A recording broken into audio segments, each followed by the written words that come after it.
একটা অধ্যায় করতে অনেক সময় লাগতেছে, তখন হতাশা চলে আসতেছে। যতক্ষণ সময় লাগে তুমি এফোর্ট দাও, ঠিক আছে? পড়াশোনার পেছনে তুমি যতক্ষণ সময় দিতে পারো, সময় বেশি লাগুক অসুবিধা নাই তো। পড়াশোনার বাইরের অন্যান্য জিনিসপত্রগুলো কাট করে দাও। বাইরে ঘোরাঘুরি, খেলা দেখা, মুভি দেখা, ফেসবুক চালানো, এগুলা কাট করে দাও না। তুমি একটু নিজেকেই জিজ্ঞাসা করো যে তুমি আসলে সারাদিনে কতক্ষণ পড়াশোনা করতেছো আর কতক্ষণ পড়াশোনার বাইরে কাজ করতেছো, ঠিক আছে? অ্যাডমিশন টাইমে দুইটা জিনিস একটু খুব ভালো করে মাথায় খেয়াল রাখবা। একটা হচ্ছে সময় যাতে নষ্ট না হয়, আর দ্বিতীয়ত হচ্ছে বন্ধুরা কি করতেছে ওইটা দেখে, তোমার ভালো ছাত্ররা কি করতেছে ওইটা দেখে তোমার তো লাভ নেই। ওর আগে থেকেই সবকিছু পড়া আছে, ও এখন অ্যাডভান্স জিনিসপত্র করতেছে, আইআইটি সলভ করতেছে, এই জন্য কি তুমিও গাধার মতো গিয়ে সলভ করবা? না, তোমার অবস্থা কতটুকু এটা তুমি নিজে জানো, বুঝছো? তো আরেকজনের সাথে ওরা ওই ভাইয়ের কাছে পড়তেছে, অফলাইনে ওই জায়গায় পড়তেছে, 10 জায়গায় পড়তেছে, এই জন্য তুমি গিয়ে পড়বা না?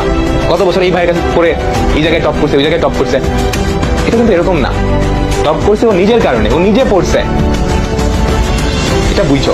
আমি নিজে তো টপার ছিলাম, আমি টপ করছি কি ওর কাছে পড়ছি, এর কাছে পড়ছি দেখে?